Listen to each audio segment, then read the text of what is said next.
താരസംഘടനയായ അമ്മയുടെ വാർഷിക general body യോഗം നാളെ കൊച്ചിയിൽ നടക്കും. മോഹൻലാൽ തന്നെ പ്രസിഡന്റായി തുടരാനാണ് സാധ്യത. തെരഞ്ഞെടുപ്പ് നടത്താതെ അഡ്ഹോക് കമ്മിറ്റി അംഗങ്ങളെ തന്നെ പുതിയ ഭാരവാഹികളായി നിയമിച്ചേക്കുമെന്നും സൂചനയുണ്ട്. പ്രൊഡ്യൂസേഴ്സ് അസോസിയേഷൻ നൽകിയ കത്തും യോഗത്തിൽ ചർച്ചയാകും. താരസംഘടനയായ അമ്മയുടെ 31ാം വാർഷിക ജനറൽ ബോഡി യോഗമാണ് കൊച്ചിയിൽ നടക്കുന്നത്. സംഘടനയുടെ നേതൃത്വം സംബന്ധിച്ചുള്ള സുപ്രധാന തീരുമാനങ്ങൾ യോഗത്തിലുണ്ടാകും. മോഹൻലാൽ തന്നെ വീണ്ടും പ്രസിഡന്റായി എത്താനാണ് സാധ്യത. മെയ് 31 നടന്ന അഡ്ഹോക് കമ്മിറ്റി യോഗത്തിൽ അംഗങ്ങൾ പൊതുതാൽപര്യം മോഹൻലാലിനെ അറിയിച്ചിരുന്നു. തെരഞ്ഞെടുപ്പ് നടന്നാൽ ഭാരവാഹിത്വം ഏറ്റെടുക്കില്ലെന്ന് മോഹൻലാൽ അറിയിച്ചിരുന്നതായാണ് സൂചന. തെരഞ്ഞെടുപ്പ് നടത്താതെ നിലവിലുള്ള അഡ്ഹോക് കമ്മിറ്റി അംഗങ്ങളെ തന്നെ പുതിയ ഭാരവാഹികളായി നിയമിച്ചേക്കുമെന്നാണ് വിവരം. ജനറൽ സെക്രട്ടറി സ്ഥാനത്ത് നിന്ന് സിദ്ദിഖും ട്രഷറർ സ്ഥാനത്ത് നിന്ന് ഉണ്ണി മുകുന്ദനും രാജിവെച്ച ഒഴിവുകളിലേക്ക് പുതിയ ഭാരവാഹികളെ കണ്ടെത്തും.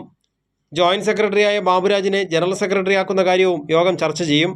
സിനിമാ സെറ്റുകളിലെ ലഹരി വ്യാപനം നിയന്ത്രിക്കണമെന്നാവശ്യപ്പെട്ട പ്രൊഡ്യൂസേഴ്സ് അസോസിയേഷൻ താരസംഘടനയ്ക്ക് നൽകിയ കത്തും ജനറൽ ബോഡി യോഗം ചർച്ച ചെയ്യും. കഴിഞ്ഞ വർഷം ആഗസ്റ്റിലാണ് പ്രസിഡന്റായ മോഹൻലാൽ ഉൾപ്പെടെ എല്ലാവരും രാജിവെച്ച് അമ്മ ഭരണസമിതി പിരിച്ചുവിട്ടത്. കൈരളി ന്യൂസ്, കൊച്ചി.